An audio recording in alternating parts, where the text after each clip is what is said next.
Здравейте на всички! Добър вечер! Благодаря, че се включите в това събитие, на което Алекс ще ни разкаже супер интересни неща за това как сам можеш не само да напишеш книга и да я продаваш. Алекс е един от хората, на които се възхищавам. Би казал, че ти си дефиницията на self-made в много отношения. Човек, който е много упорит, с много усилия, с много бачкане, постига неща, които наистина са значими. И от самото начало Алекс е част от Startup Factor. В хакатони ходихме в Хасково, може би. Хасково. Да, Шумен, да. В първите години на Startup Factor, така че много се радваме. Аз лично много се радвам да видя твоето развитие и това, че постигаш толкова много неща. Но извън програмирането, извън девелопмента, ти си много творческа личност, така че ще стане въпроси за това. Събитието днес ще бъде две части. Първата част ще бъде Алекс и ще разкаже неговата история и как написа книгите си, защо реши да ги продаваш сам без издателство. Следващата част е по-скоро мини подкаст. Аз ще задам първоначално някои въпроси, след това и вие може да се включвате. Но нашето желание е това да бъде много интерактивна сесия и среща, на която да има активна комуникация, да се задават въпроси, така че във втората част очаквам да бъдете много активни. И естествено, след тази по-официална част, ще продължим в някаква по-неформална и принудена обстановка. Добре, Алекс, ти си? Здравейте на всички, аз съм Алекс Кондов. Благодаря на него за поканата днес и след това представяне не съм сигурен, че ще мога да оправдава очакванията. Но да, значи с много вас се познаваме. Аз съм по-известен през последните 10 години с това, че съм програмист, всъщност тук на местно ниво по събития и така нататък. Но през последните 4 от тези 10 години всъщност аз започнах да разглеждам малко по-творческата си страна, както каза Емо, и започнах да пиша. Всъщност днес съм тук не толкова в качеството си на програмист, ами в качеството си на писател. Ще ви разкажа всъщност пътя за това как аз си само публикувах книгите. Две от които са технически. Едната, която излезе преди 2 месеца, е първата ми художествена книга, която е колекция от кратки разкази, които съм написал. Целта ми днес е до някъде да разбия този мит за гладуващия творец, че човек трябва да е така изцяло отдаден на творчеството и да не гледа на меркантилната страна на нещата. Ще опитам да го направя това нещо. Накрая на лекцията ще ми кажете доколко се е получило. Взел съм по една от книжките, които съм направил просто нагледно, за да има тук нещо, да се вижда какво съм сътворил всъщност. И аз мисля, че е най-удачно да ви разкажа историята днес на тази малка бяла книжка, която написах преди 3 години. Значи аз за последните 4 години съм публикувал 3 неща. Изненадващо продуктивен се оказах. Тази бялата книжка всъщност е първото нещо, което написах. Като то стана всъщност супер случайно. Значи това е първата зима, мисля, на пандемията, 2020 година. Всички сме затворени вкъщи, хората са болни, заведенията са затворени, няма нищо за правене, общо взето е работа на компютъра, вкъщи, в леглото и това е всеки повтаря. В един момент на мен, колкото и да съм домошар по принцип, даже и това ми писва и решавам, че искам да направя някаква промяна в себе си. И единствената промяна, която мога да направя е да сменя съответно технологиите, с които работя. Да си намеря някаква работа в друг екип, някакво разнообразие да дойде от някъде. Отговаряме се вътрешно в компанията, ще сменя нещата, с които се занимавам, само че до момента аз така се бях натрупал доста голямо количество опит с една определена технология. Това е технологията React. Затова книгата се казва Talent React, защото е колекция от добри принципи за работа с тази технология. Аз вече бях ползвал около 5-6 години и си казах, че това ще е супер грехота, ако по някакъв начин не ги събера всичките тия практики и знания, които съм натрупал, и ги сложа някъде, така че хем аз да мога да си ги ползвам в бъдеще, хем да помогнат на някой друг, да са полезни на някой. Единственото място, където може да го направя, значи аз за този момент не си мисля за публикуване на книга, не си мисля за нищо такова, просто исках да се събера тези практики някъде, така че аз да мога да си ги използвам. Решавам, аз поддържах активен блог тогава, който беше основно с професионална цел. Нали, да събира разни интересни предизвикателства, които съм решил, да ги е като портфолио пред нали, потенциални работодатели в бъдеще нали, и така нататък. И решавам аз, изписвам всички тези неща и ги публикувам на блога си. Изписвам една статия, която е, може би ако гледаме книжката е така, статията примерно беше 1/3 някъде от нея. Написвам я, публикувам там.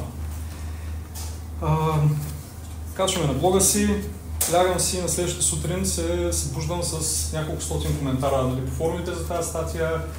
Хора споделят, приятели ми пишат, нали, че в техните фирми нали, споделят и така нататък. Стана много популярно. Качиха я в няколко нюзлетера и всъщност в един от нюзлетерите, в които я споделиха, написаха шеговито: Алекс, това нещо можеш просто да го напишеш, да го издадеш като книга и да таксуваш хората $5 за него. И аз взех, че го взех много при сърце това. И си казах, що наистина да не седна, да го пораздвижа малко това нещо и наистина да го публикувам като книга.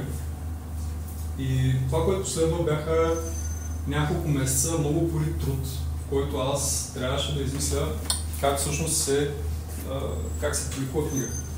До този момент до някъде бях запознат с издателския процес, понеже бях технически редактор за едно американско издателство за няколко книги, когато излезе някаква нова книга, те ме изпращаха така да проверя, че с технически дали нещата вътре са коректни. И бях запознат отвътре с начин, по който работи издателския процес. След много дълго мислене, за което ще влязам подробно след малко, аз решавам, че ще публикувам всъщност това нещо. Няма да минавам през издателство, не искам нали, да се обвързвам с издател, ще го правя сам. След малко ще вляза в повече подробности за това. И съответно пиша в социалните мрежи, хора ще пиша книга, тя ще се казва и си как, кога ще стане, никой не знае. Аз сядам и започвам да пиша. Нямам, нали, в най-дългото нещо, което съм писал, е било, може би, да знам, някаква курсова работа за университета, нали, тази статия, нали, до няколко хиляди думи. Не мога да си представя какво е ти да пишеш и да редактираш нещо, което е нали, 50, 60, 70 хиляди думи, нали, отново.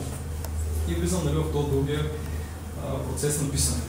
След това вече минават 3-4 месеца, в които аз, нали, затворен, от време на време само споменавам нали, на хората разни неща за това, което правя, но нали, творя. Важното положение, което стигна тук е, че понеже аз нямам някакъв сериозен маркетингов или дистрибуционен канал нали, зад себе си, аз ако просто се затворя и нали, не казвам на хората какво правя, в един момент изляза нали, с книгата и кажа, ето нали, направя това нещо, никой няма да му пука, нали, защото нещо отнеме 6-7 месеца да го направя. През това време аз не поддържам нали, някакъв пламък, някакъв интерес, то хората ще забравят, ще се появила следващата статия, която ще е станала интересна, нали, следващото нещо предизвиква интерес и аз нали, просто ще си остане така поредната нали, публикувана книга, която не се продава. Понеже има една статистика, че примерно половината от книгите, които се публикуват, всъщност не продават повече от 12 бройки, нали, което е също много интересно. Аз пиша активно, нали, днеска работя по тази глава, после работя по тази глава, после пък това нещо редактирам, после това нещо редактирам и се опитвам да държа така хората нали, заинтересовани. Само че в един момент това, нали, което се случва, че на мене започва да ми спира мотивацията за работа по това нещо. Понеже то е нали, потиш на едно изречение, нали, едно е да напишеш черновата, но после като започнеш да го редактираш това нещо, гледаш го и не ти звучи добре, редактираш го на следващия ден, пак не ти звучи добре, нали, като мине време. И нали, си казвам, това няма написване. Нали, в един момент аз нали, ще съм работил по това нещо, нали, ще съм отделил една значима част от живота си и накрая пак няма да е добро, никой няма да му хареса. И си казвам тогава, че подходя малко по-стартърджийската към нещата.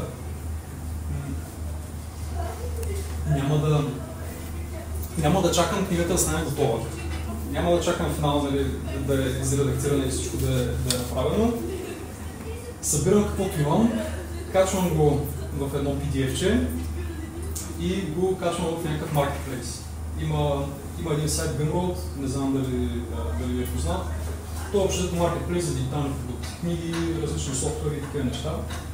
И си казвам, пиша този PDF, качвам го в Gumroad с някаква смешна цена. Нали, важното беше да има цена, нали, да видя това нещо, дали всъщност ще се продаде. Нали. Защото безплатно е ясно, че хората ще го четат, защото се чели на статите и така нататък. За мен вече е важно дали някой ще даде пари всъщност да прочете аз тия мисли, които имам да кажа. Аз започвам, нали, качвам го в... Извинявайте, много ми е пресекнало стата днес. Много казваш.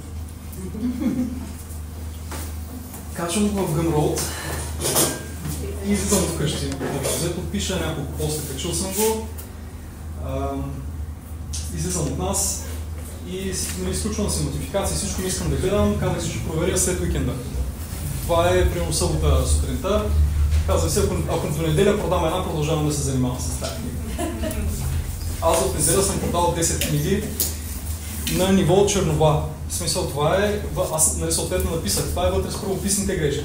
Нали, има грешки в самите примери, защото има примери с това как се пише определен код нали, вътре. Има грешки в нали, тези неща, не е дошлайфано, граматически грешки и така нататък, но есенцията е там. Есенцията е тук, знанието за тази книга е вътре. Със сигурност ще получите нещо, затова ви го давам на една смешна цена, колко последно ще начепите едно кафе. Ако ви харесва, вземете си го сега, нали, рано.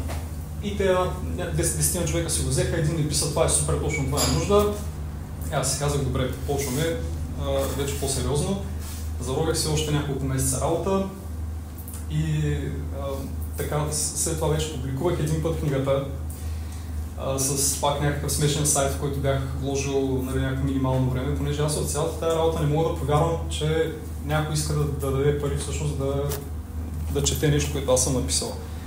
Публикувах я първо като едно PDF-че.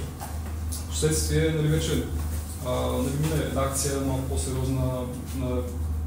Имах съответно познати, които ми помогнаха с примерите с кода вътре. Мина така по-сериозна редакция, публикувах първо едно PDF-че. И хората ми писаха и ми казаха, аз искам да чета примерно на Kindle тази книга, нали? То няма файл за Kindle, аз дори не съм помислил това, че някой ще иска да чете на четец, защото какво вътре има код наверено в тази книга, към кой път ще иска да чете код на четец, но как ти да... И хората искат да четат на Kindle. Казах, добре, нали, форматирах и за Kindle, нали, направихме и там. Лека по лека, нали, хората. В един момент, нали, аз се публикувах 2021, в момента съм 2024.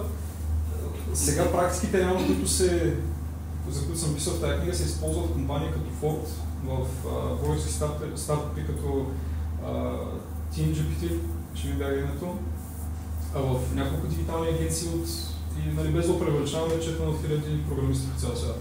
Като това е станало с нулев маркетингов бюджет и основно с моето непрестанно постване в социалните мрежи на тема програмиране, нали, в което аз естествено се фокусирам върху това да предоставям качествено съдържание на хората, не поствам мимове, не поствам глупости.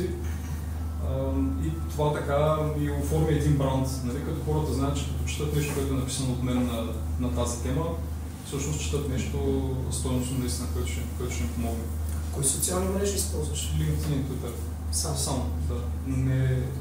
Аз даже нямам личен Instagram, нямам личен Facebook вече от много време. Ползвам само LinkedIn и Twitter.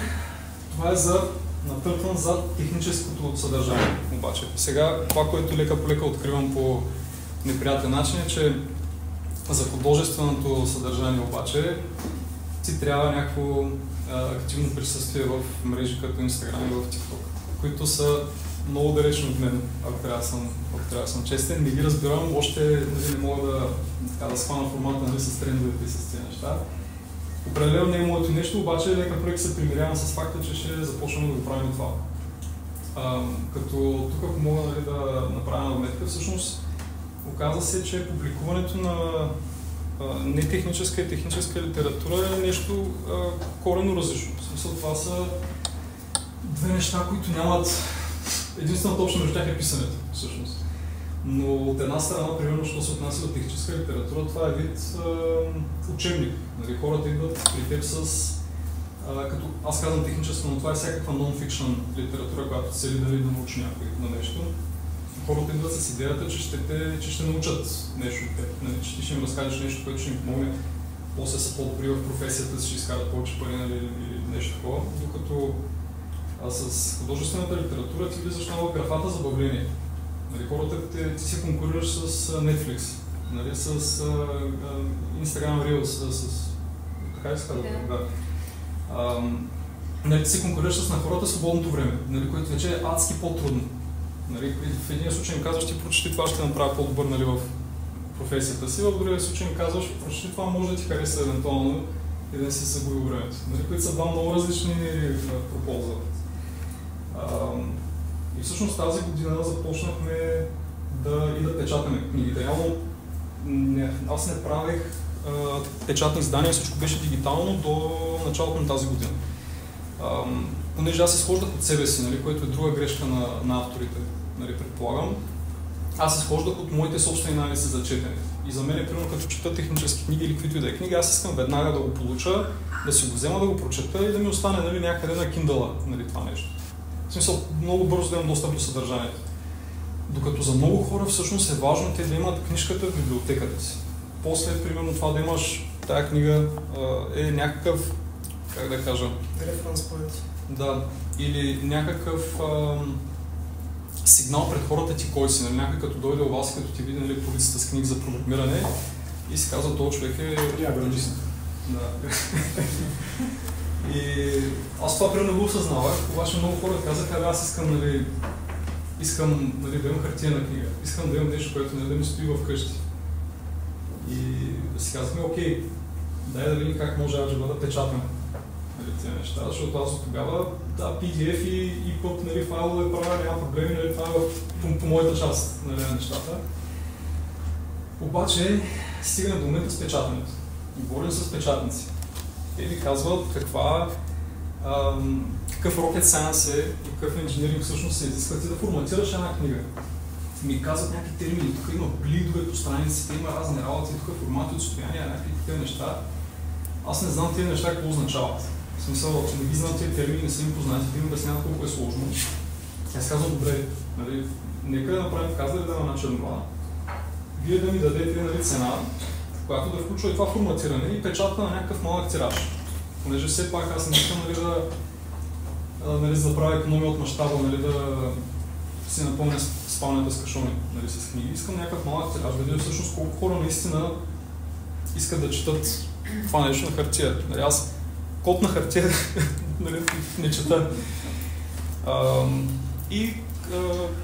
Местните, нали, съответно търсим местни печатници.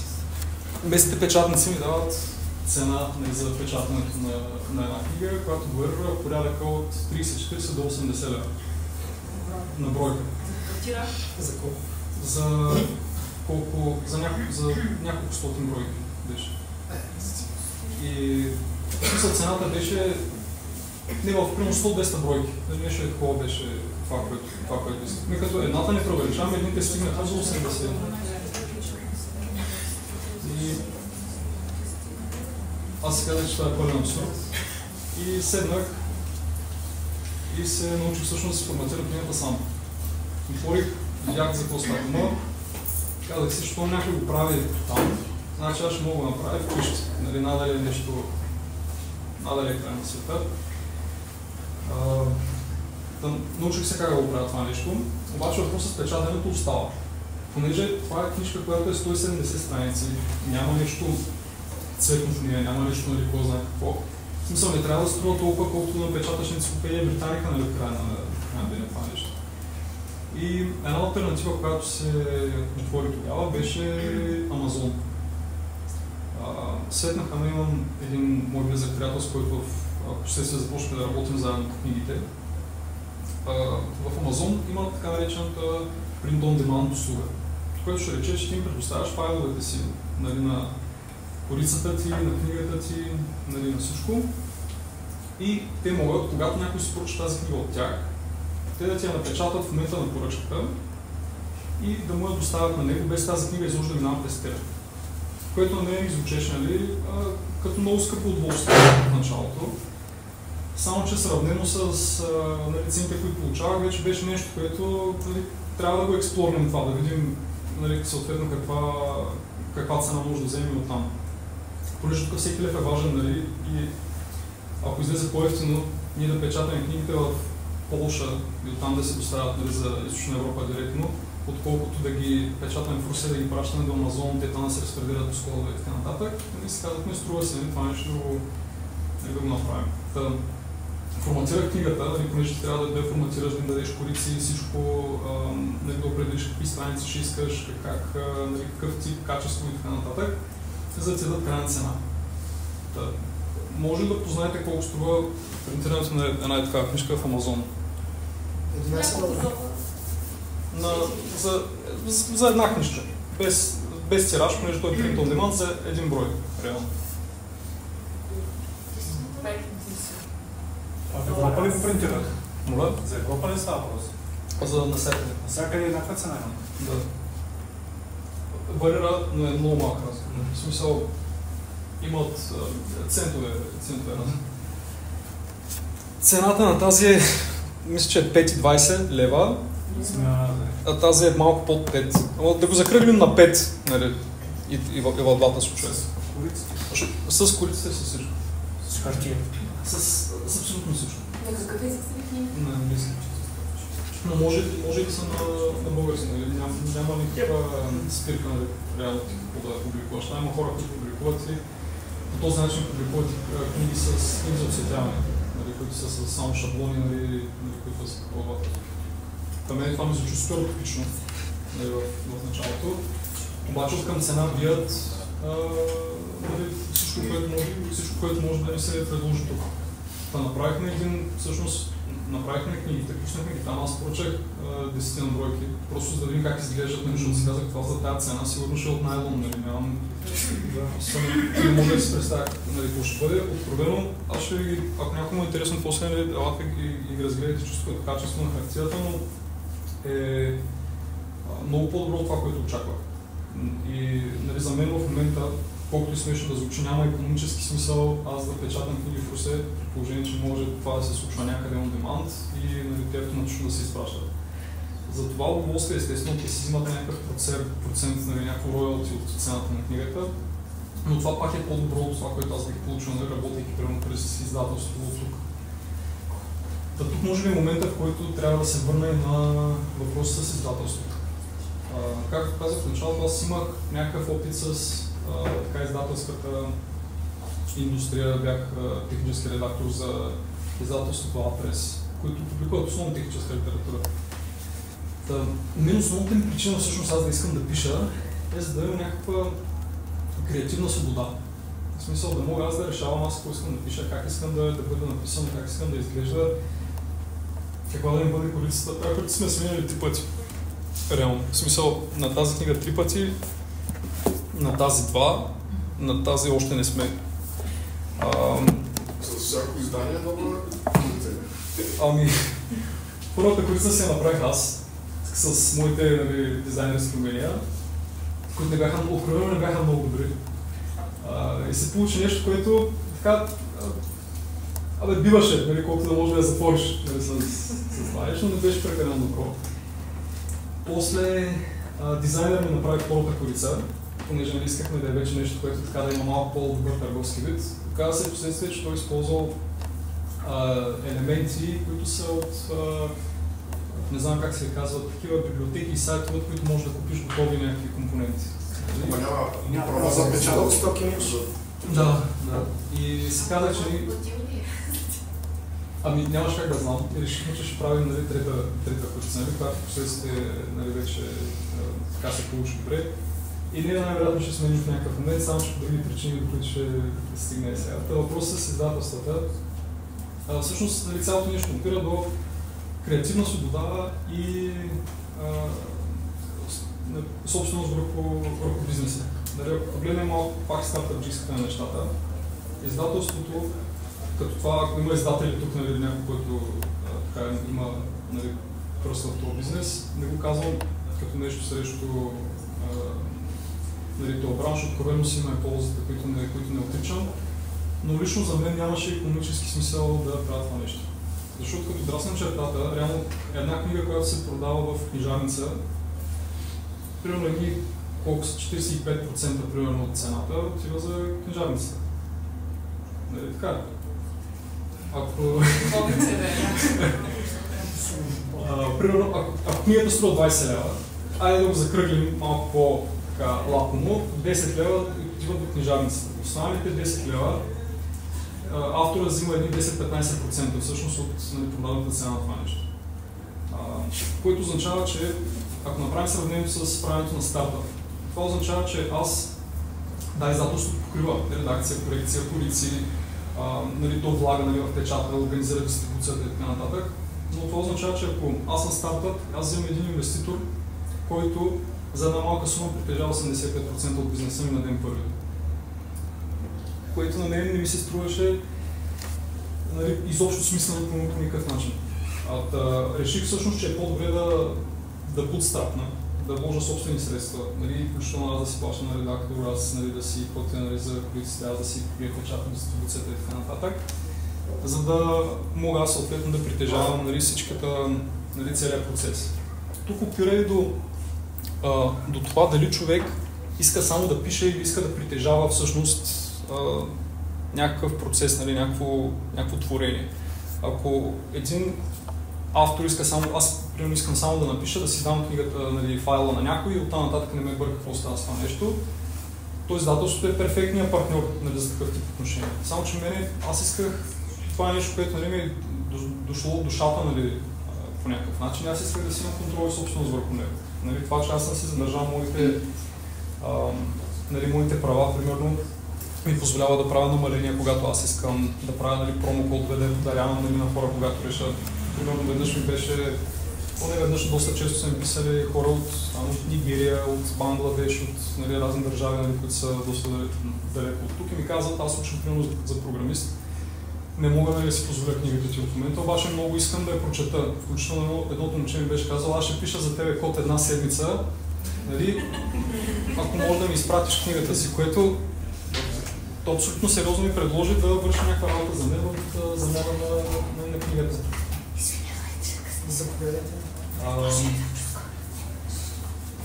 И аз в този случай му казах директно, виж какво, генерирахте един промокод за 100% отстъпка, вземи се директно и няма проблем. Това е нещо, което нямаше да мога да направя, ако работех с издателство. Сега трябваше да му купя една книга и да му прати до другия край на света. Което от една страна помогнал съм на някой, който иначе нямаше да има достъп до това, което аз съм написал. И от друга страна, ако това момче, моята книга му помогне наистина, той ще стане мой читател. Той ще купи втората ми книга, или ще купи третата ми книга, или петата, десетата, това се случва в много дълъг период в бъдещето.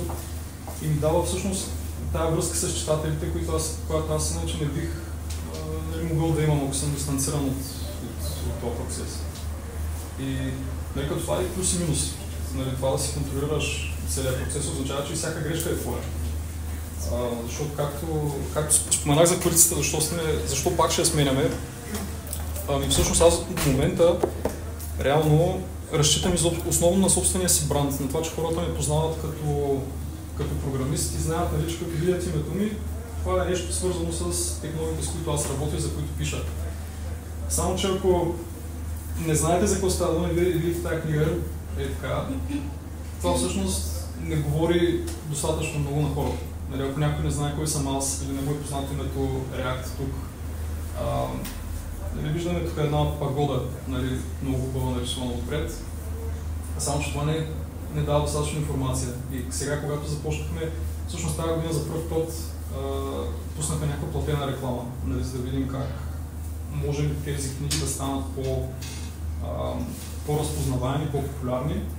И се оказа всъщност, че хората, взехме фидбек, правихме малко АБ тестове, се оказа, че хората, като видят тази курса, нямат представа за какво става дума. Като видят тази корица, която също изглежда много добре, но пак не знаят за какво става дума. И сега мислим точно и това. Как да направим книгите, заглавията разпознаваеми, така че човек, когато ги види, да може веднага да разбере за какво става дума. Реално всяко нещо, което правиш като автор по някакъв начин е част от маркетинга, е част от дистрибуцията, нали, част от целият този процес. Също модела, който тогава приложих с това да напиша една безплатна статия, да я предложа на хората, да дам някакво безплатно съдържание в началото и да видя дали има интерес и да публикувам книгата по-рано, дали преди да е готова, за да се провери всъщност как се възприема. И същия модел, който приложих и с втората книга. Това е тази книга с гръцката сграда. Едно към едно, буквално. Написах статията първо, обявих, че ще пиша книгата. Казах се, ако работи за една, ще работи и за друга. Нали? И тя се възприе така също по много добър начин. Но ключовото е, че двете са не художествени книги. Когато се опитах да направя същия този модел с художествената книга, това все едно, че се блъскаш срещу стена. В смисъл, нищо общо.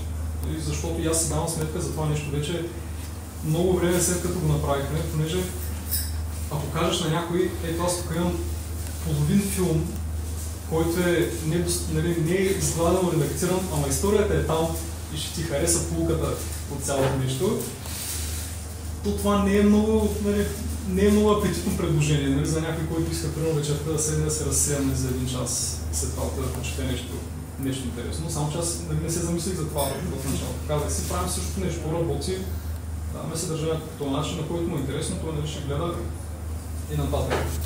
Искаш ли на столче да седиш? Ще бъде по-удобно. Не да. Ако се измори, се тръпне на столче просто. Как прецениш? Това е всъщност грешката, която направихме с книгата с разказите. И все още не съм кракнал, всъщност не съм решил пъзъл за това как промоцирането на тази книга ще се получи. Нали, така че тя, надявам се в някакъв момент да добие успеха и на останалите. И за да затворя тук, понеже обещах в началото, че искам да го разбия този за бъдващия творец, без да продавам някакви мечти, по никакъв начин. Не искам съобщението, което да излезе от мен, да е дай всички да пишем книги. Поинтересувах се, преди да започна да печатам, да продавам и печатни книги, се поинтересувах всъщност какви са маржините, какви са печалбите на такъв тип литература, техническа конкретно. По-нишова. Това, което видяхме, е програмистите, които са тук, със сигурно знаят книгата Clean Code. Няма нужда да питам. Тази книга е написана 2008 и до момента хартиените и бройки все още правят около $50,000 на месец. Това е книга на колко години. Както в такъв бранш, много хора биха сметнали, че остарява, биха сметнали, че не е толкова валидна, но все още си остава популярно четиво. Естествено, не всяка книга прави толкова, но има книги, които правят по няколко $100 на месец, има книги, които правят по $2,000 на месец.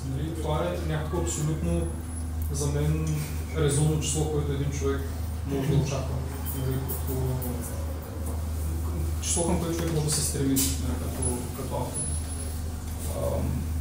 Да мисля с това да затворя до тук. Ако нещо ви е интересно, съответно, ако имате въпроси, прекъсвайте абсолютно свободно и в разговор съвсем също предполагам, че той няма да е въпроси.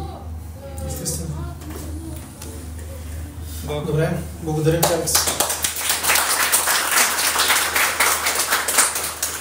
Аз ще започна с някакви въпроси, но включвайте си и вие. Първо, много ми хареса това, което каза с този lean стартъп подход. Първо правиш нещо, пускаш го на Gumroad ли каза сайта и следиш дали ще има един човек, който ще го купи. Тук един паралел искам да направя с стартъпите и нещо, което аз много често съм повтарял и съм казвал за валидацията, за процеса на това да открием дали действително правим нещо, което е полезно, нещо, което носи стойност. И каквото и да правим като дигитален продукт, като някаква бизнес идея, според мен трябва да минем през тези стъпки на търсене на някаква обратна връзка от пазара, на валидация, на това да видим има ли търсене, така че това много ми хареса.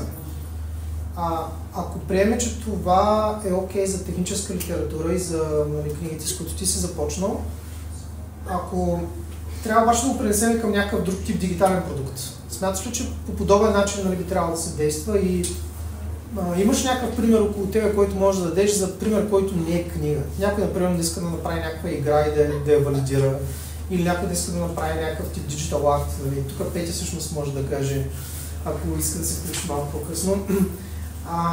Но подобни ли са стъпките според тебе, през които трябва да се мине? Според мен в днешно време има всички необходими инструменти, за да може това нещо по някакъв начин да се приложи, нали, в такива други сфери. Нали, сега, примерно, някои от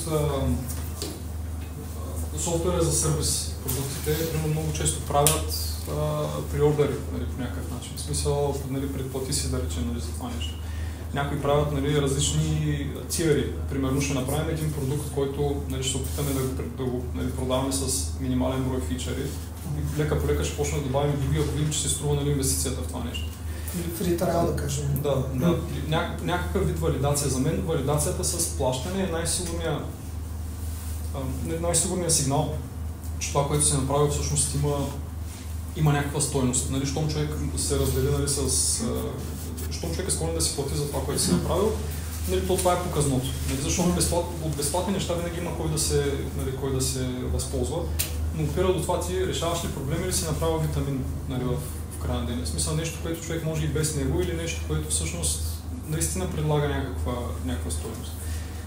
Пак, нали, това с художествената литература е малко по-трудно. Нали, там виждам, нали, че инструментите трябва да са малко по-различни, нали, от страна на предлагащия. Но да, за мен, нали, съответно не мога да говоря, нали, за бизнеси и за сфери, които не познавам, но със сигурност трябва да има някакъв начин, нали, да валидираш идеята си преди да решиш да инвестираш няколко дни или две. Нали, като пак на темата с книгите знам, че има издателства, които обявяват няколко книги наведнъж, събират приордери. Ако някой от тях се появи като така аутлайер от към брой приордери, нали, които получава, пишат тази книга. Реално те нямат тия книги написани предварително. Останалите ги рефъндват и казват, примерно, че няма тираж. Нали, така решават. Нали, това е вече, тук минаваме изцяло в бизнес страната на нещата, не е толкова в творческата, като за мен трябва да има някакъв баланс, нали, между двете. Човек едновременно, нали, да може да задоволи собствения си глад да направи нещо красиво, но и, нали, съответно да намери начин да му бъде доходоносно това начинание. Като каза глад, нали, това е пример как апетита идва с храненето. Публикуваш нещо, виждаш, като виж, че хората наистина го оценяват и те мотивират повече да продължиш с... Коя част ти харесва повече, Алекс? Бизнес частта или да пишеш? Или някакъв момент сигурно едното те, така как да кажа, те поглъща и не ти дава възможност да се отделиш време. От маличко идвате ли от интереса към книга? Откровено повече ми се пишат. В смисъл, ако мога да се затворя само и да пиша, бих. Обаче, в крайна краща не трябва да се продава това нещо по някакъв начин. Ако, нали, много ми доставя удоволствие просто да строя, да създавам някакви неща. Аз, нали, за това работя като програмист, понеже мога от нищо да направя нещо. Трябва ли наистина да се продава или просто тебе трябва да излезе? А пък ако успееш да започнеш. За мен продажбата е, как да кажа, знак, че ти си направил нещо стойностно за някой насреща. Иначе аз пиша и доста неща за себе си, които не публикувам никъде и правя си разни такива неща. Примерно, скрипта, който генерира файловете за тия книги, съм го писал аз. Никой няма да ви видял сега, защото няма се намеря работа, ако хората видят как съм направил това нещо. Това съм направил, за да ми улесни моята работа, но ако искаш да изкараш нещо пред хората, това някой да си го купи е сигнал, че ти си направил нещо, което така има стойност не за това. Пък за един модел, той се използва отдавна в други жанри. Примерно, телевизионните сериали с пилот, което е, ако има публика и интерес, ще направят останалата част от сезона. Или ако си музиканти или група правите сингли, като има достатъчно сингли интерес към те, ще направите цял албум. Да, за всяка индустрия е различно. На мен ме прави впечатление друго нещо. Ти каза, че си го пуснал поначално на доста ниска цена тази книга. Това добра идея ли е, съвет ли е, който би дал на другите, защото според други книги, които аз съм чел, нали, е рисковано да дадеш някакъв нисък прайс пойнт, ниска цена в началото, защото ще бъде трудно да я вдигнеш след време. Може би зависи пак от типа на продукта, зависи от стратегията ти и така нататък, но... Ако е нещо, в смисъл, ако пак ще публикувам ранна версия на някаква книга, със сигурност ще направя някаква отстъпка за нея. Няма да е толкова голяма, нали, като тази, която направих за първа. Реално при първата книга аз имах много малко последователи в социалните мрежи, много малка аудитория. И аз просто исках да валидирам, нали, това нещо. Аз и не знаех как да го ценообразувам. Реално, в смисъл не знаех колко ще струва тази книга. Аз съм променил цените, вдигал, смъквал, нали, многократно, докато видя, нали, къде, нали, колко реално е пазарната цена, нали, на това нещо. Има между другото някои за картините книги, доколкото знаем определени регулации, които го спират това нещо. Примерно сега тук може да изложа някой, но гледаха го наскоро, като проверявахме как се публикуват нещата. В Германия там може да имаш проблеми с честото променяне на цени. Там мисля, че имаш нещо от сорта, че веднъж на година може и веднъж на 5 години, не съм сигурен. И нещо друго, примерно, което правят много от издателствата, основно техническите. Една и съща книга е с различни цени на различните амазонски пазари. Примерно в Щатите, където е по-конкурентен пазар за техническа литература, цялата долина там, нали, се движи техническия свят, там цените са по-ниски. Което аз бих очаквал да е обратното, защото там има по-голяма платна способност. Цените в Щатите са по-ниски, да, голяма конкуренция и по-голям мащаб. В Германия са най-скъпи и също така в Мексико и в Индия също, което е... Нали, още не мога да го разбера, но явно има някаква пазарна причина, до която още не съм стигнал аз самия. С някаква отстъпка, не прекалено голяма, нали, защото става въпроси за оценяване на труда. Нали, трябва да си сигурен, че човек не го купува, нали, просто защото може и нали, действително стиска, нали, това нещо, което искаш да предложиш. Защото понякога, когато цената на някакъв продукт е прекалено ниска, това буди някакво недоверие и съмнение, нали, че качеството е лошо, нали, нещо не е окей. Качеството, да, Петя. Има нещо, което трябва да се вземе предвид. Много е хубаво това, което си направил, защото ти си на пробата и грешка. Искал си да видиш смисъл и защо това реално правя. Но има и нещо друго, той не е имал достатъчно голяма общност, комюнити, което също е щяло да валидира и да постави една цена, която е по-висока. Така че в началото, когато нямаш такава общност, нямаш хора, които да се повдигнат и да кажат, това има стойност на предвико и все повече и повече хора да валидират, тогава това ще го направи цената още по-висока. Така че в началото факт е, че ти си го направил без дори да си имал всичките тези компоненти на лице, защото обикновено хора, които имат голяма общност, останали последователи, които вярват в това и каквото и да им дадеш, те ще купуват. Че ако нямаш такава основа, и въпреки това си го направил и хората са го видели и са го оценили, значи това е точно обратната връзка и на момента на пробата и грешка, той го е направил и сега вече може да гради. Това е друго, което много ми хареса, че ти сам си го издаваш. Не отиваш до издателството, защото вярно, да, те знаят всички стъпки, обаче в същото време ти нямаш контрол и другото, което е нямаш ноу-хау. И сега ти имаш опита вече от първите 2 книги. Може да направиш всичко, може да твикнеш, да си коригираш нещо, да направиш някакви други експерименти. Това нещо другите автори го нямат, ако работиш с издателството. Да не говорим, че те имат друг проблем. Темплети. Значи им даваш една стойностна информация, знание, те го слагат в един кълъп и казват, това е, ето ви ценоразката за толкова пари, това ще го сложим и изглежда абсолютно еднородно с останалите книги, които имаш на това печатницата. Ти сам си го избираш. Следващия ви въпрос беше, защо пък Ода? Аз съм много голям фен на азиатската. Защо пък Ода? Голям фен съм на азиатската култура, затова и ти. Всъщност причината това нещо се казва Tao of React е, нали, в източната философия Тао е така вселенския закон.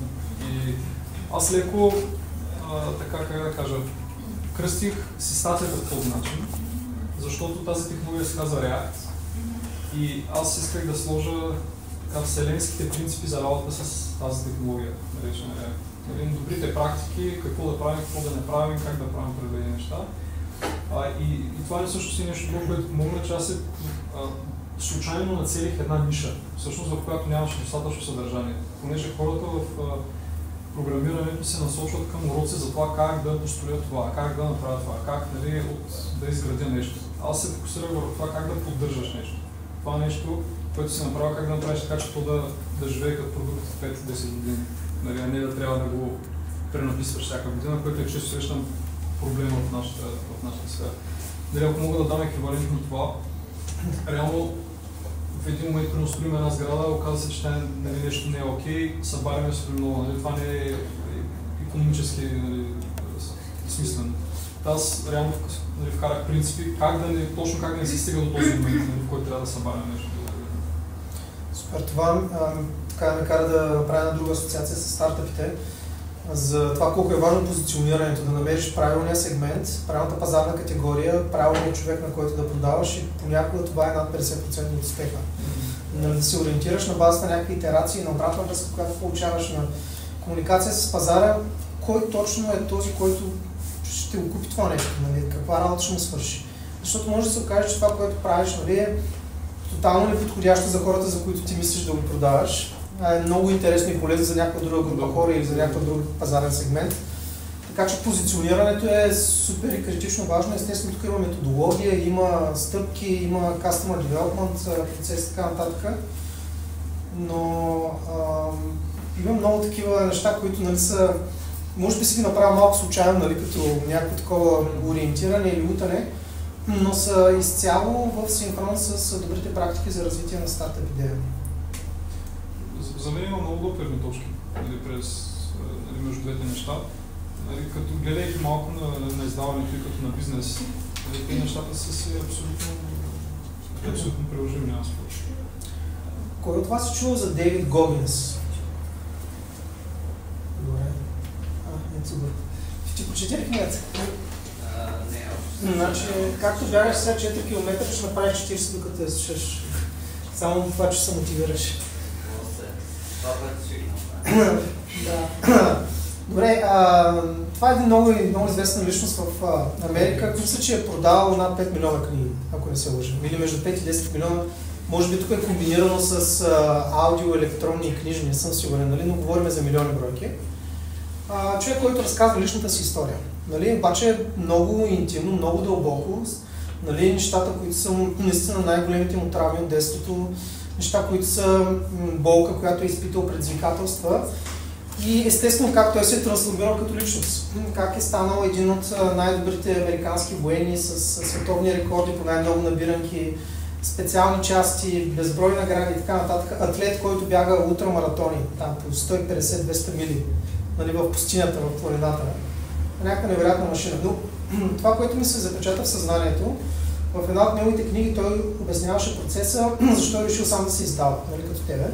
Той каза, наистина, това е нещо, което е много лично, много дълбоко. Това наистина идва от сърцето ми. Мисля, че ти каза подобна фраза преди малко.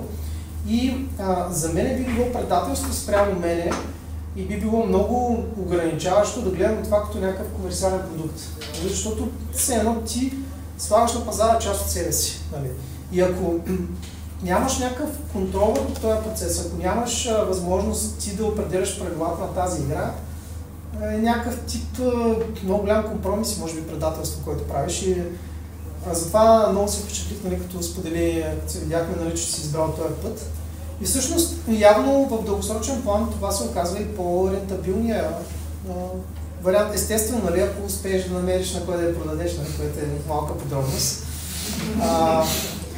Но да, и това с другото, което иска да подчертая, изграждането на комюнити, нали, както и каза и Петя, и ти го обясни много добре. На ранен етап излизайте и говорете за това, което имате да правите, нали, за идеите си, за проектите си, за визията за продукта или книгата или каквото и да е там. Защото това нещо привлича хората, това нещо създава някакви връзки и когато вече сте готови да покажете нещо, което така е полузавършен вид, има на кого да го покажете. Има комюнити, имате хора и тук вече има един закон, мисля, че го бяха изчислили дори математически и икономически, че ако имате 200 супер верни фена, които са готови да купуват от вас всяко едно нещо, което вие създадете, например да купуват билет от някаква музикална група, да кажем, само на база на тези, не съм сигурен за бройката, беше няколко стотин, може би са между 200 и 400. ще ви излъжа, нали, но имаше доказано валидиран закон. Само на база на няколко стотин верни фена вие може да имате достатъчно доходи, за да живеете доста приличен живот. Не да сте богати, но да си покривате съвсем нормално разходите. Забележете колко е нисък прага. Нали? Говорим за 200, 300, 400 човека. Но те ще купят всяко нещо, което вие пуснете на пазара. Да, има един много популярен пост, нали, точно за това, че и те, нали, примерно, те ще купят всяко нещо, те ще кажат на приятели, някой познат, нали, ще разбере за това, нали, така нататък. И другото нещо, което нали, исках да кажа, е, че тези, как да кажа, информационните продукти, нали, литературата, книгите и каквото и да е, до голяма степен хората вече го купуват и за историята зад това нещо. Нали, за това кой го е написал, защо го е написал, как го е написал, нали, всички тия допълнителни фактори. Понеже реално, ако сега някой се затвори, нали, с ChatGPT, за един уикенд ще напише книга, нали, то не е вече някакъв смисъл. Техническия, нали, писането е решен проблем. Нали. Обаче, какво точно пишеш, как го пишеш, защо го пишеш, кой го пише, нали, какво го е мотивирало, го е вдъхновило, нали, да направи, нали, това нещо. Това е нещо, което, нали, е интересно. И много хора, нали, се притесняват, аз примерно, ако се споделям идеята за книгата, някой няма да ми открадне, нали, това е както и за бизнесите. Нали, ако се върнем на статистиката, която казах в началото, нали, за продадените книги, нали, не се притеснявайте да ви открадне, дали може да е в грешите 50% на статистиката. Но е супер важно. И аз това го забелязвам, нали, започвам така по-активно, нали, и видеа, нали, включително да правим и да споделям повече от кухнята, как го редактираме, какво сме, нали, включили и така нататък. Имаш ли нюзлетър само? Да. И това бе това нещо, което пропуснах. Всъщност, когато видях, че статията набира популярност и реших, че ще пиша книгата, първото нещо, което направих е на най-долу на статията лепнах една форма за събиране на имейли. Като това, аз си мислих, че понеже аз не си чета имейла, нали, съвестно, не съм много така редовен, нали, в тази медия, но всъщност се изненадващо добър начин за комуникация. Понеже ако някой, нали, се запише съзнателно за това, което ти искаш да, нали, за твой тип съдържание, значи този човек не се интересува от това. И тук не говорим, нали, за тия подскачащи кутийки, нали, дай ми имейла, сега ще изпратя, нали, безплатна, нали, книга, нали, там или нещо такова. Не, става въпрос просто една формичка надолу, супер честно, откровено. Ако това ти е харесало, стои си имейла, нали, за да мога да те известявам, нали, като публикувам нещо ново. И това така ми започна, нали, да градя, това ми помогна, нали, да изградя тази, нали, връзка с хората, които се интересуват от моят контент. И когато обявих книгата, нали, вече имаше хора, на които аз можех на ден първи да им кажа и това е. Нали, нямаше нужда да се чудя как да го рекламирам, нали, това нещо. Аз имах едни хора, на които веднага можех да им покажа да си обратна връзка. И нюзлетър от преди Subtrack стане популярен последните. Обясни обаче какво е това, тъй като вероятно... Услуга за нюзлетъри, услуга за бюлетини, да им се сърди това. Substack. Които са платени често обаче. Ама същата идея, ти си избираш каква политика имаш към хората, които те четат. Те, ако намерят стойност в това, което предлагаш, си плащат, че получат платените версии, но е удобен начин да си независим. Само тук е много важен другия момент, че Substack вземат много малка комисионна от продажбите, които минават през тях и дават голямата част от стойността към авторите, към творците, може би 85-90% е нещо такова. И затова много автори, журналисти, творци избират тази платформа и монетизират съдържанието по този начин. Доскоро понеже стана трибуна за много фашисти и нацисти. То вече е навсякъде. Алекс, защо не напишеш книга за healthy lifestyle, фитнес и такива неща? Значи аз имам толкова контузии, че за мен ще е много парадоксално. Избягвайте да правите тези неща във фитнеса. Не правите това. Да.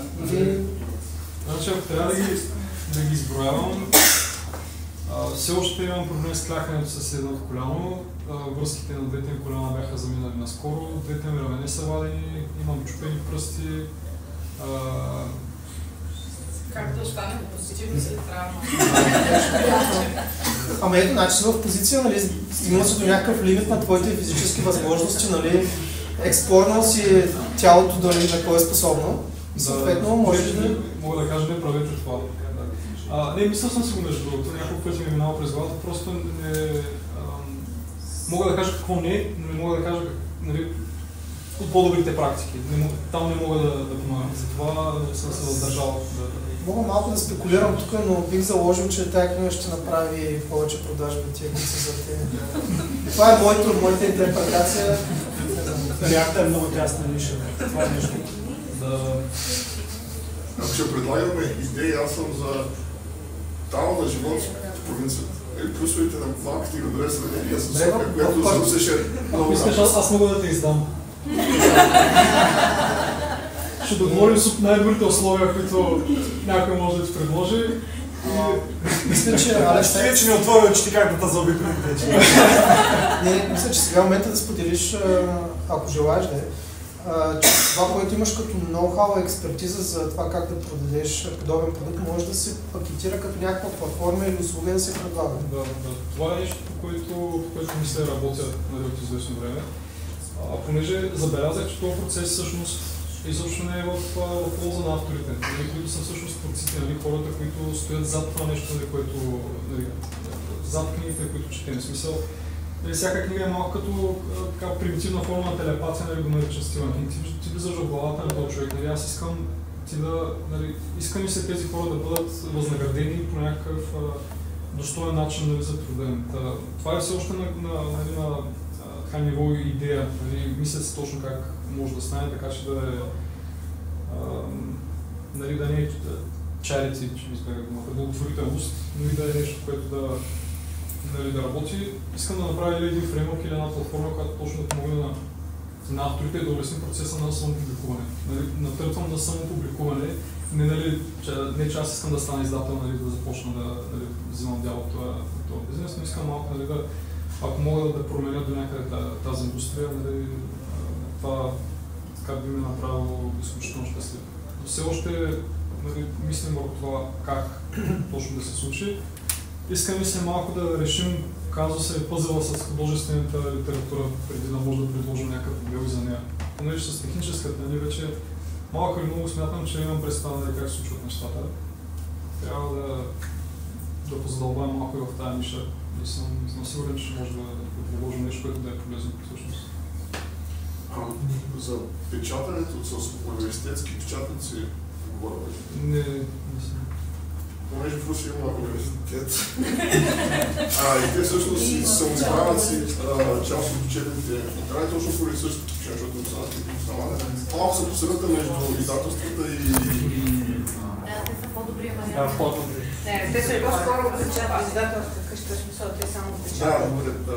Но предполагам, че част от услугите, които той е търсил в тях, не само печатат. мащабите са по-малко. Вече като качество не знам да. Ние накрая като отношение цена-качество просто останахме доволни от печата на Амазон и не сме гледали нещо друго. Ключовото е, че основният пазар на тези книги е в чужбина. Там просто е по-лесно, защото Амазон предлагат те го печатат директно от тях, те си отговарят логистиката да стигне до човека, иначе ако печатаме ние тук, трябва да ги изпратим в склад, да има допълнителна такса за това нещо, която пак се взима от всяка книга и просто не... Някой иска да сподели за някакъв свой творчески проект, книга или нещо друго, да разкажете за някаква ваша идея. Може да сега да направим някакъв брейнсторминг или ако искате да резонираме така. Нямам вече много. Супер. Радвам се, че дойде. Чао, Ленци. Чао да споделя, нямам, докато слушам се сетвам за себе си, понеже ти кажеш, вкарваш в книгата всичко от себе си. Аз сега пиша един софтуер от 5 години и точно защото не смея, повече разчитам да не си разваля имиджа, да го пусна, отколкото да... В смисъл, не бих искал за пари да си разваля имиджа, да ти го кажа. Какъв имидж? И имам... В смисъл, да, ама... Имаме тестър, който тества софтуера, който потенциално иска да го ползва и казва, айде пускайте от този софтуер най-накрая, защото ми 2 години трябва да тества, иска да го ползва, нали? той да дава пари, обаче аз не смея, защото от страх да не ме видят някакви проблеми. Тук вече 5 години се тества, т.е. да трябва да разширява се малко. Обаче се смятам, че не е готов още за масовите... Аз точно наскоро, понеже сега пиша още на... Тия дни. Пече се работа пред софтуера обикновено.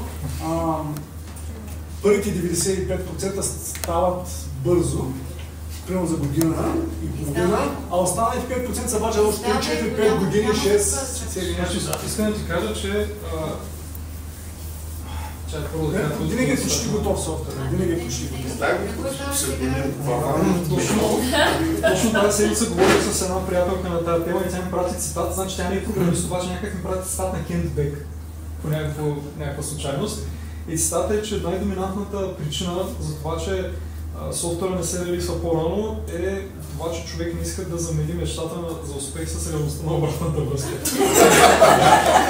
Имаме някаква обратна връзка, имаме човек, който го ползва дълго време вече. Да, аз знам, че още нещо е... Обаче... Втората мисли, нали, сега като преглеждах някои неща в книгите преди да дойда насам и намерих, значи някак си не знам как успявам да го направя, но винаги отварям някъде и намирам или някаква правописна грешка, или някаква грешка за форматираща или нещо такова. Примерно, някакъв автокорект, докато съм писал и докато съм редактирал, е заменил думата meet, срещам, с думата meet месо. И това е нещо, което е много трудно за хващане, защото този текст като съм минал вече 1000 пъти, една буква не обръщаш внимание, никой автоматичен редактор не ти хваща тази грешка и просто като го видях това нещо, сега, и си казах, не, това никога няма. Ти нямаш някакъв редактор, с който работиш? Имам, но просто понякога минава пропуска си минават на... Тя е правилна дума, просто ми е разпочинал. Има смисъл думата и влезе в Точно това ще да кажа. Редактора, машинен ли? Аз имам предвид редактор, не такъв автоматичен софтуер на някой, който да го прочете това нещо. За художествената книга имам физически жив редактор. За техническата обаче не. За техническата не. Там има хора, с които работя за техническа корекция. Най-вече. Може ли да видя книгата? Художествена. Алекс, чай да питам нещо там, значи всичко е тръгнало този блокпост, дете е изригнал, нали така? Тоест оттам виждаш потенциално на това да почнеш да правиш книга. В един момент не си мисля да правиш книга. Имах мечта да направя книга. Имал си мечта. Но не го виждах като реална възможност. Блокпост, там нещо авторско, каква е това причината да е станал толкова популярен за кратко време? Само да направя една вметка. Книгата, във всяка глава на книгата има, над всяка глава има по една рисунка, всъщност, която е направена от онази дама, там.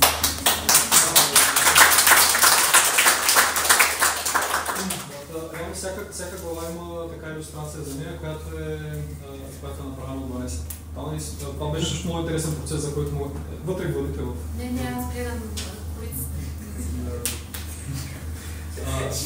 Петя е дизайнер, тя забелязва някакви неща, които... Машинен модел. Да, това е изцяло така генерално. Добре. За колицата на книгите, те са от друг жанр.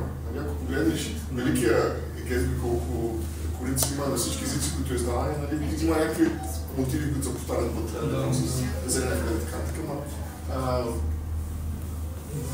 Може да даваш шансове на повече такива хора да експериментират. И другото ми беше опитно, че на техническите книги колиците са глупави. Супер безсмислени. Ти докато приказва, аз като търси, сме си говорили за Стоян Степанов, който е много известен българин, работи в Фейсбук, в Yahoo, част от кода в React. Негов той в 2008 година издава Object Oriented JavaScript и на неговата обложка има котлон. Дали? Това много го кажа. На книгите на O'Reilly има животинки. Да, това въпрос е вече малко чисто в темата, в смисъл, примерно заглавието може да е това в React.js, примерно. Разни такива дреболии, които могат да се... На мен е това на практика, понеже думата без практика може би толкова много е натоварена и изтъркана от смисъл, че като използваш нещо, което много добре описва и синтезира само в три букви, ти печелиш по време, повечето хора търсят. Провокира любопитство също. Иначе, ако мога да отговоря на Миро, аз имах мечта да пиша от малък. Нали, от много малък беше мечта да правя нещо. Никога не съм виждал като нещо сериозно, което не мога да преследвам, нали, като по някакъв начин. Винаги е било някакво хобби за on the side. Нали, примерно много дълго време си пишех така дълги постове. Това този блог пост, който си пусна новите учителници, когато там повече авторски неща, в смисъл нещо от собствен опит и... Да. Цялата книга, реално техническата е направена по... Опитът ти от... В смисъл, не е нали туториал как да работя с React. Ами като попаднеш в тази ситуация, не прави това, защото ще стане това. Тези неща не си ги виждал някъде другаде, да ти казват нещо, не си сам стигнал до тези причини. Ами някои от тях съм ги виждал, примерно, блъскал съм се главата с нещо, отивам да работя на друго място, виждам да реша. Да, но ти си ги виждал, вие някъде дизайн за нещо. Всичките неща са от опит и проба грешка, като общността реално имал съм разногласия с хора от комьюнитито. Ето да, никога няма едно мнение за това как се пише код. Появява се някой ми казва, при нас обяснявам ли как трябва да се структурира някакъв проект. Появява се някой и казва, не. Така аз не го харесвам това нещо. Аз не, че има на хора, които четат, значи са на твоите. Ама и той е доста възпитан в коментарите, защото много идиоти има навсякъде. В твоята общност повечето хора се опитват да дават конструктивна критика, да не се фокусират за такива. И такова. И от време на време за контраст да оценяваш останалите колко са по... От време на време се прокрадва някой задник. Това някак си показва, че явно имаш вече по-широк досег до повече хора. Знаеш, какво беше казал Дейвид Гогинс? Няма хейтър, който ще се справи по-добре от тебе. Виждаш ли път как това нещо може да ти носи достатъчно пасивни доходи, така че да не се налага да ходиш да работиш фултайм? Ами реалистично може би в някакъв бъдещ момент, да. В смисъл напълно е възможно, пак не го казвам, нали... Претенциозно такова. Да запретваме ръкави да почваме да напишеш. Имам преди това е дълъг процес. Ако кажеш при нас само 10-15 години да публикувам неща, важното с дълъг срок на годност. Точно смятам, тия книги имат ли, могат ли да се запазят във времето толкова ценни? Това е книга за JavaScript на 3 години. Да, което е супер странно. За контекста на останалите, това е език, който се мени с месеци. Да. Тоест тия практики, които си описал там, в бъдеще могат да издържат във времето. И до някаква степен, да. Те все пак се променят технологиите. Аз вече съм миналата година направих апдейт на бялата книга. Под апдейт имам преди промених, добавих 10 нови правила в нея, защото сметнах, че е нещо, което има стойност да го включа.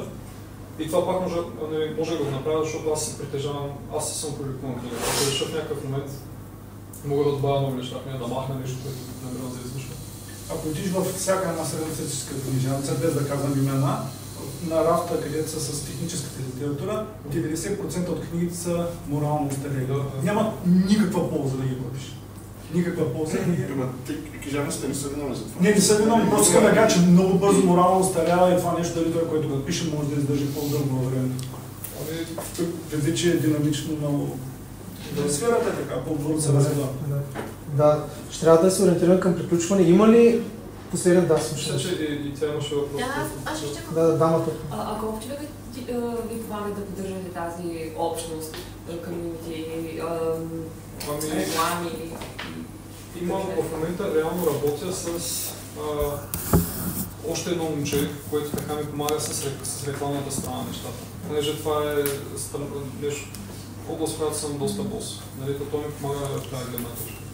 Иначе аз си пиша постовете сам, публикувам си ги сам, не ползвам инструменти за скеджулинг, да си ги нагласим или нещо такова, което може би не е много умно.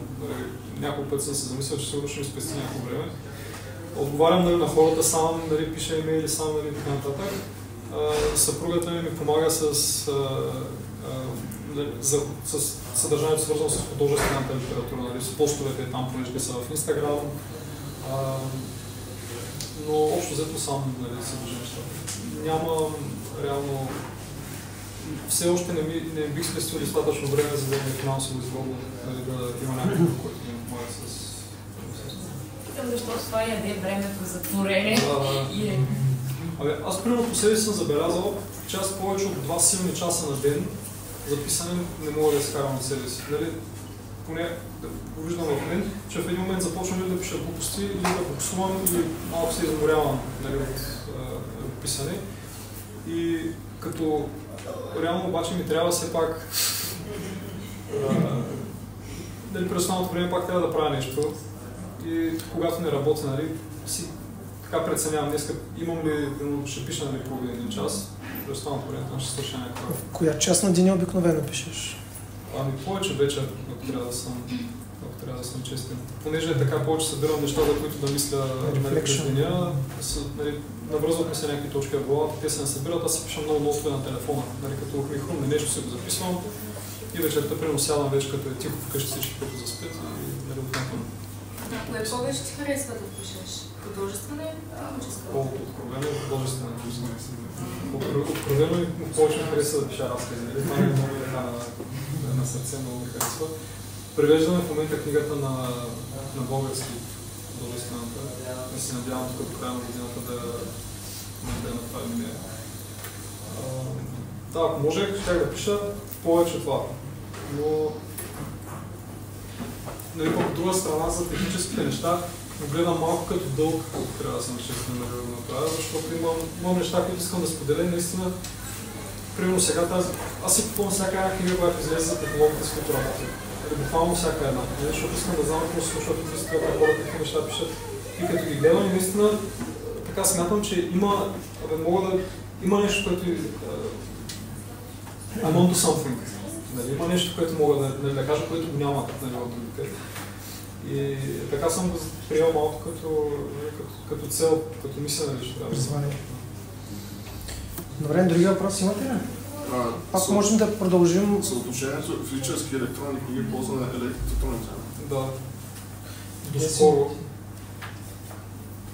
Да, евентуално може да намерим книгите в скалите. Това е това въпрос. Или въобще като... След 6 месеца ще обновим лекцията, като добави аудио. Да, въобще като аудио вариант. С твоя глас. Това е между другото в пайплайна, но нарочно го продължавам като тема, като преведем тази, нали, ще направим и аудиокнига. В Русия има много известен театър.